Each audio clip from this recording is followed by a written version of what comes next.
Hey everyone, these are graphing motion notes from Unit 1 to review what we went over in class. All right, so the three types of graphs we work with are position time graphs, velocity time graphs, and acceleration time graphs. And basically the whole purpose of these motion graphs are to put a whole lot of information in a very compact way. All right, a few definitions to review are listed here. We have displacement, which is the difference or the distance between where you're started and ended. Your position is where your object is currently located. Your velocity is the speed and direction of an object. And then your acceleration is the rate at which your velocity changes. And then the slope will be the steepness of your line. All right. Your first type of graph is a position time graph. These represent the displacement of an object over the course of time. The slope of your line is going to tell you the velocity of the object. So when you calculate slope on here, that would be your velocity. So the formula for slope is rise over run. If you were to have a negative sloping line, your object's going to be traveling in the negative direction and it would have a negative velocity. So for instance, from 5 to 10 seconds on this example here, it has a negative slope, and that means it's traveling in the negative direction. For a positive sloping line, like from 0 to 5 seconds, that object is going to be traveling in the positive direction because it's going to have a positive velocity. And then if you have a slope of 0, the object is going to not be moving. For instance, from 10 to 15 seconds, the slope would be 0. A velocity of 0 means you're not moving and you're going to have a horizontal line. All right. Your x-axis kind of represents basically your starting point of where the object is. It's kind of arbitrary, but that's kind of a way to help you visualize what's going on, if you will. And then the shapes of the lines in a position time graphs will tell you a lot about the information, even without kind of breaking down the numbers. If you see a diagonal line, you will instantly know you have a constant velocity, either a positive or a negative constant velocity. So the diagonal line from 0 to 5, I know it's going to be constant velocity there. It's not accelerating, but it is moving, right? A curved line is going to show you acceleration. Like these two different curves right here both show I am speeding up because it's getting steeper with time. I could technically find the slope within little points on this line, but we're not going to do all that in this class. But you could, and you would see my slope would be getting steeper. All right. Basically, if the curve is getting steeper at the end here, I'm speeding up. If it were getting flatter at the end, if this, say we're in reverse and this part is flatter, it'd be slowing down. This one is also speeding up because it's getting steeper at the end, but it's going in the negative direction. Right.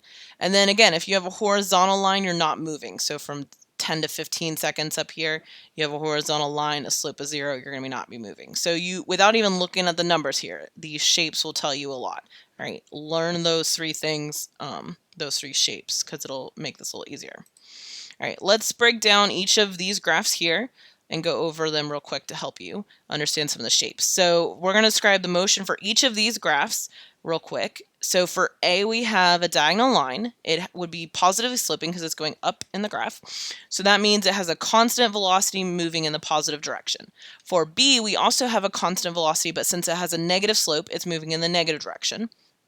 All right, so both A and B have a constant velocity, but A is moving in the positive direction, B is moving in the negative direction. For C, we have a curved line, so we immediately know that it is accelerating. It is also moving up on the graph, so that would mean it's moving in the positive direction. And if you look at this curve, it's kind of flat here, and then it's getting steeper and steeper, so that would mean that it is speeding up.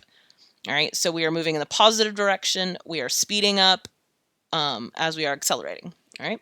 For D, we are moving down on the graph, so we are moving in the negative direction. It is also getting flatter at the end, so we are slowing down, all right, because we do have a curved line representing acceleration, and slowing down is technically acceleration. Right. For E, we again have a curved line. It is getting flatter at the end, so we are again slowing down, but the difference between D and E is that E is moving in the positive direction, slowing down. D is moving in the negative direction, slowing down.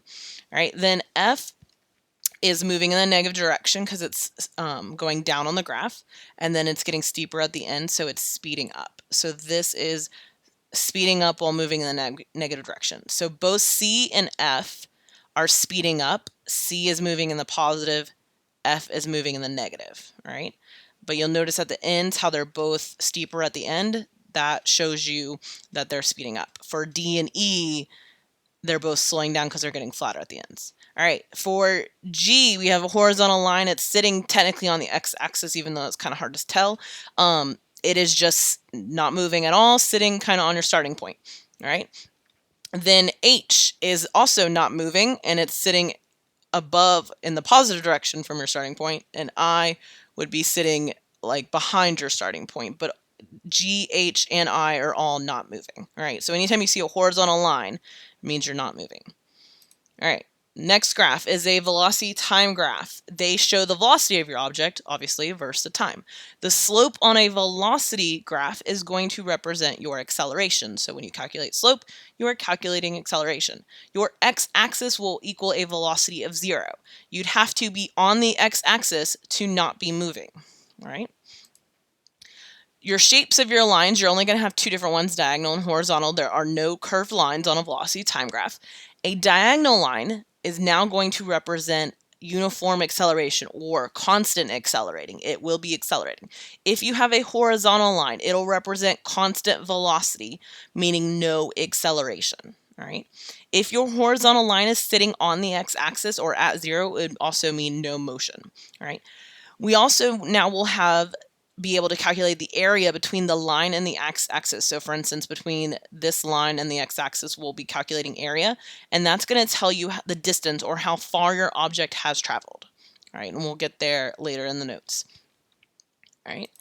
Then for acceleration time graphs, they're going to represent obviously the acceleration of your object versus time. Your slope is always going to be 0, so there's no calculating slopes. Your x-axis is going to represent an acceleration of 0, meaning it's either not moving or it could be moving at a constant acceleration. And then the area between the line and the x-axis will tell you the velocity. When it comes to this class, you won't actually be calculating the area in here. You're going to stick to just velocity graphs and the area on those. All right. So let's check for understanding on this stuff. So we have 4 different graphs here. We are going to determine the type of graph, whether the type of motion it has, and if there's acceleration. So an X is going to represent position time graph. We have a diagonal line, so on a position graph, a diagonal line represents constant acceleration. A constant acceleration, and it's also moving up, so it's moving in the positive direction. All right, it is not accelerating here. For the second one, we have a V. That's going to represent a velocity time graph. We have a diagonal line, and a diagonal line on a velocity time graph represents acceleration, and it is positive slope, so it has positive acceleration. For this one, we have a velocity time graph. We have a horizontal line, and it's not sitting on the x-axis, so it has a constant velocity, meaning it's not accelerating. And then our last one, we have an acceleration, and that's positive because it's above our x-axis. So there is motion, and it is accelerating, and it's positive acceleration. All right. So I hope this run through of the notes helps you guys better understand these graphs. Please let me know if you guys need help with any of it, either in class or during tutoring, or shoot me an email. Thanks for watching.